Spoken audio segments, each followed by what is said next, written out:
Quick vlog, okay. Yung pong sumisimbolo dun sa arko ni Noah, alam po ba ninyo yun? It symbolizes the cross of the Lord Jesus Christ. Kasi ganito po yun, if anyone looks to the cross for salvation, it means if we believe in Jesus as the atoning sacrifice, para sa ating mga kasalanan, maliligtas po tayo. Remember, ang arko ay yari sa kahoy. Gayon din naman po ang cross ni Jesus. Hindi po ba? Yari po ito sa kahoy.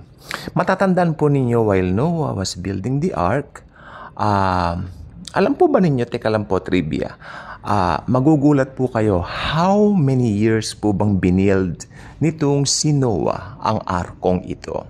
Ito po ay 100 years sa kabuuan. Tandaan po ninyo, ang mga tao nung araw po ay mahaba po ang mga buhay nila. Yes, so sa loob po ng 100 taon na yan, 100 taon nabubulol ako, binigyan po ng chance ng Panginoon ang mga tao na magsisi. Diba?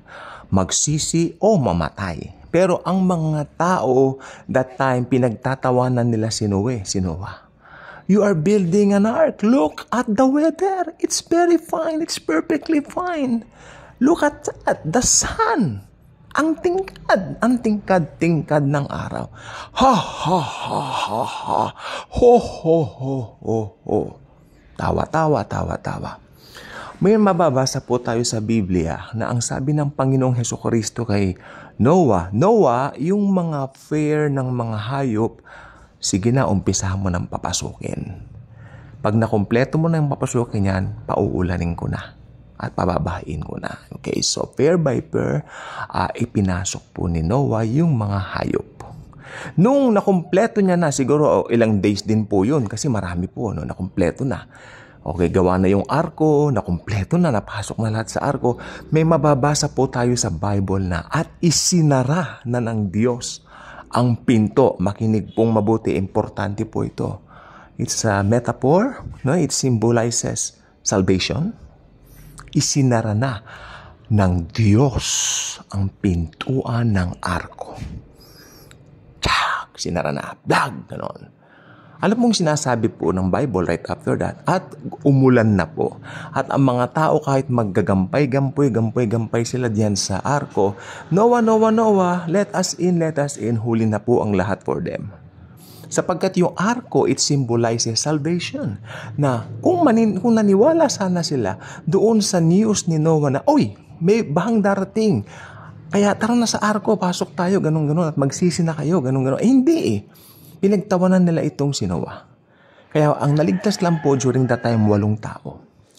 Ano po ang sinisimbolo ng arko? Ang cross ni Jesus. Habang may mga pangangaral tungkol sa cross ni Jesus, sa salvation, marami nagtatawa. Dinededma ito. Marami pong tao ngayon, puro material things ang kanilang pinagtutuunan. Marami pong mga kabataan ngayon, wala pong sense sa Panginoon. Walang sense sa Diyos. Mga bata pa lang, ang yayabang na. Okay?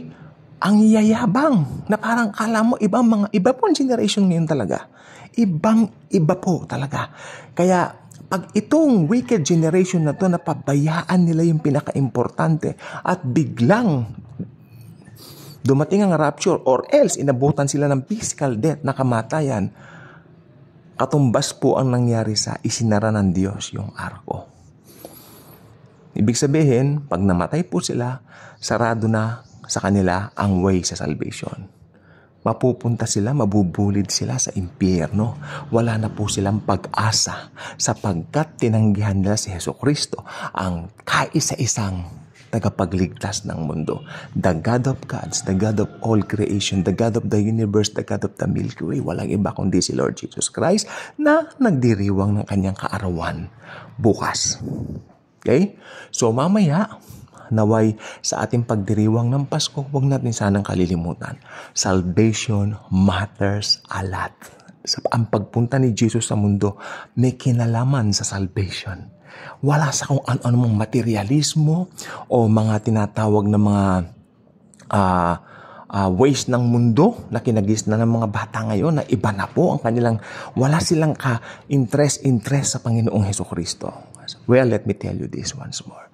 Pag napabayaan mo ang kaligtasan mo, impyerno ka. Kaya kung hindi ka pa subscriber sa channel na ito, I invite you to do so.